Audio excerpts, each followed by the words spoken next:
C Joseph Vijay எனும் நான்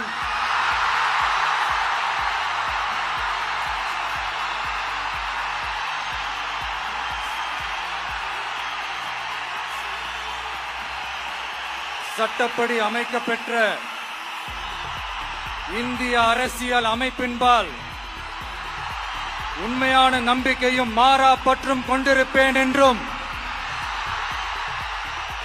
இந்திய நாட்டின் ஒப்பில்லாத முழு முதல் ஆட்சியையும் ஒருமையையும் நிலை நிறுத்துவேன் என்றும் தமிழ்நாட்டு அரசின் முதலமைச்சராக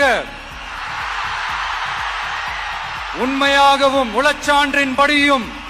என் கடமைகளை நிறைவேற்றுவேன் என்றும் அரசியல் அமைப்பிற்கும் சட்டத்திற்கும் இணங்க